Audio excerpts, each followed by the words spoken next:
اچھا سر، میرا ایک اور سوال ہے آپ سے کہ اسلام کے جو فرقے ہیں موجودہ دور میں، تو ان میں کوئی اتفاق ہونے کی کوئی گنجائش موجود ہے کہ یہ آپس میں مل جائیں اور ایک ہو جائیں؟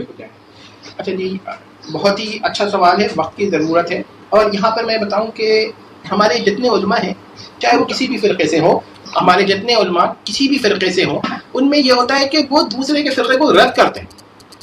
اچھا، رد کا یہ ہوتا ہے، میں آپ کو بڑے مزے کی بات بتاؤں کہ رد کے اندر یہ صفت ہوتی ہے کہ جب آپ جس فرقے کا رد کرتے ہیں نا، تو اس سے آپ کو مخاصمت پیدا ہوتا ہے، پھر اس کی کوئی اچھی بات بھی آپ کو اچھی نہیں لگتی. لیکن رد ہونا چاہیے علمی مقام پہ، تو ٹھیک ہے، اختلاف کی رائے، اختلاف دلیل. لیکن جب یہ اس حد تک پہنچ جائے تو پھر ایک وقت آتا ہے کہ آدمی ہر ایسے نظریات بنا لیتا ہے کہ کمپرومائز ہونا ممکن ہی نہیں رہتا.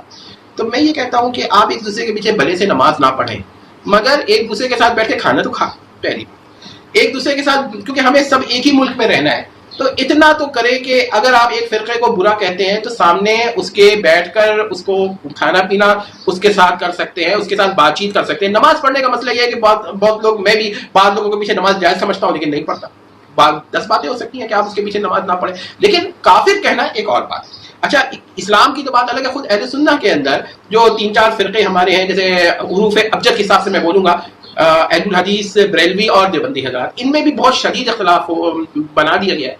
اصل بات یہ ہے کہ اگر آپ تھوڑی نرمی کریں تو کچھ اپنے عقیدے میں ترمیم کریں اور تھوڑا وہ کریں نا، تو ایک ماڈریٹ سا اتحاد، ڈھیلا ڈھالا سا ممکن ہے. لیکن اگر آپ اپنے ہی متشدد اس پر رہیں گے تو کبھی کوئی اتحاد نہیں ہوگا. تو پھر تو آپ بھول جائیں، وہ کہتے ہیں نا کہ محال اور جنون ہو جائے گا یہ اتحاد کا خیال. تو یاد رکھیے کہ آپ نے کچھ اپنی باتوں کو چینج کرنا ہے تھوڑا. تو اب آپ کے فرقے میں جو گنجائش والے فرقے لوگ ہیں اور جو دوسرے فرقے میں گنجائش والے لوگ ہیں، انہی میں ڈائلاگ ہو سکتا ہے.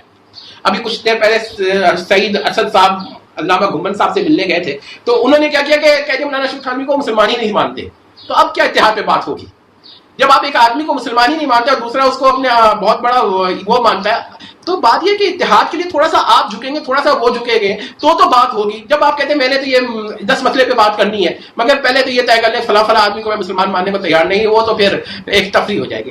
تو بات یہ ہے کہ میں نے اس مسئلے پہ چاہا ہے کہ آپ نے اچھا سوال کیا کہ میں، اگر آپ لوگ چاہیں تو میں اس پہ مختلف عقائد پر کہ بھائی فلاں عقیدے میں کون فرقہ کس حد تک ترمیم کرے اور کون فرقہ کس حد تک اس کے لیے گنجائش پیدا کرے، تو پھر ایک ڈھیلا ڈھالا اتحاد ہو جائے گا. کم از کم اتنا ہو جائے گا کہ اگر ایک بریلوی، ایک دیوبندی، ایک اہل حدیث جو ہے وہ آپس میں ایک دوسرے پیچھے نماز نہ پڑھے تو یہ تو کہہ سکیں گے کہ بھائی ان کی نماز ہو گئی، آپس میں ہی ہو گئی، چلو میں نہیں پڑھتا ان کے پیچھے.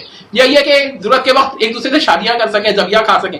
اب یہ تو نہیں ہوگا کہ بھئی وہ، اب اگر ہم ہی لوگ ایسا نہیں کریں گے تو جماعت المسلمین والے پیدا ہوں گے کہ جو نفی فرقہ کے نام پر تمام فرقوں کی تکفیر کر دیں گے، یا جہنم سے کوئی اٹھے گا اور وہ یہ کہے گا کہ نفی فرقہ کے نام پر تمام فرقوں کو کافر کہہ دے گا اور کہے گا کہ بھئی ان کا مذہب دین اور ہے اور قرآن حدیث کا دین، یہ تو تکفیر ہی ہے. تو تکفیر نہ کریں آپ لوگ، اگر تھوڑا سا لچک پیدا کریں تو یہ لوگ پیدا نہ ہوتے. اب اس مسئلے پر میں مہر علی شاہ صاحب کی ایک بات پسند کرتا ہوں کہ یہ مخالفین کی تکفیر نہیں کرتے تھے. یہ ایک پراپرٹی تھی مہر علی شاہ صاحب کی کہ وہ مخالف کی تکفیر نہیں کرتے. تردید کرنا اور چیز ہے اور تکفیر کرنا اور چیز ہے، تو وہ کبھی نہیں کی انہوں نے. کبھی آپ نے سنا کہ انہوں نے کہا کہ یہ اگر بعد میں کوئی ایسے کسی کے پاس ثبوت ہو تو وہ میں نہیں جانتا، مگر ایک وقت رہا ہے ان کو وہ عدم تکفیر کے ہی داعی تھے. تو مہر علی شاہ صاحب کی خوبی کیا تھی؟ اسی طرح اور لوگوں میں بھی یہ خوبی ہونی چاہیے نا کہ بھئی وہ تکفیر نہ کریں. اب دیکھیے اس معاملے میں مولانا منظور مینگل صاحب کے بارے میں میں کہتا ہوں کہ کٹر دیوبندی ہو کر بھی انہوں نے یہ کہہ دیا کہ بریلویوں کے پیچھے نماز ہو جاتی ہے. بڑی بات ہے، بڑی بات ہے جی. مولانا منظور، ہاں، کہ مولانا منظور صاحب کی زبان ایسی ہے کہ تھوڑی سی ان کی زبان ٹھیک ہونی چاہیے، اتنے بڑے اسکالر ہیں جی، ان کے علم میں کوئی شبہ نہیں ہے، لیکن بس ان کا ہے. لیکن یہ کہ انہوں نے فتویٰ بڑا اچھا دیا. تو جہلم سے ایک صاحب تھے، انہوں نے کہا بھائی کہ دیوبندی کبھی گھمن صاحب سے کہہ رہے ہیں یا صرف طارق جمیل ایسے ہیں جو نرم ہیں. نہیں، میں نے کہا ان کو بھی تو دیکھیں، مولانا منظور صاحب کو بھی تو دیکھیں گے کتنے نرم مزاج آدمی ہے. اور ایک عالم ہے، کوئی ان سے مناظرہ ہوا مولانا منظور صاحب کا، اور وہ بڑے محقق بریلوی عالم تھے اور ان کے مقابلے میں دیوبند کی طرف سے مولانا منظور ہی صاحب جاتے تھے، منظور مینگل صاحب. تو انہوں نے جب ان کا انتقال ہو گیا تو ان کے لیے بڑے اچھے الفاظ استعمال کیے، یہ تکفیری نہیں کیے. تو ان سے ہیں لوگ ایسے، تو آپ ایسے لوگوں کو دونوں طرف سے آئے نا، تینوں طرف سے آئے، بلکہ کہ ایک دوسرے کے ساتھ بات کریں گے. تو اگر میں مختلف عقائد پر میں اپنے کچھ رائے کروں گا، اگر کچھ لوگ مان لیتے ہیں تو بڑی اچھی بات ہے. تو اس کی ایک سیریز چلے گی مثال کے طور پہ، تو میں مختلف عقائد پر ایک ایک دوں گا کہ اس پہ کون فرقہ کتنی لچک پیدا کرے. تو تکفیر ختم ہو جائے گی اور ایک ڈھیلا ڈھالا سے اتحاد. میں مضبوط اتحاد نہیں چاہتا کیونکہ وہ تو ایک بڑا مشکل کام ہے, لیکن اتنا تو ہو کہ ایک دیوبندی اور ایک بریلوی بیٹھ کے ایک دوسرے کے ساتھ کھانا کھا لیں. یہ نہ ہو کہ وہ کہیں کہ ایک اہل حدیث ایک دیوبندی یا بریلوی کے ساتھ بیٹھ کر پانی پی لے, شربت پی لے. یہ ٹھیک ہے کہ آپ مسائل پہ وہ جو ہے کہ نظر نیاز کے مسئلے وہ اپنی جگہ, لیکن دعوت تو کر سکتا ہے نا, تو نرمی پیدا کرے. ہمارے خاندان میں نانی کی طرف جو تھے وہ بریلیا کے طرف متاثر تھے, نانا کی طرف دیوبند کے لوگ متاثر تھے, لیکن کیا ہوتا تھا کہ ایک دوسرے شادیاں کر رہے ہوتے تھے, نماز نہ پڑھے شادیاں تو رشتے تو ہوتے تھے. تو بات یہ کہ اس طرح کے مسائل میں نرمی پیدا کریں تو زندہ رہ سکتے ہیں.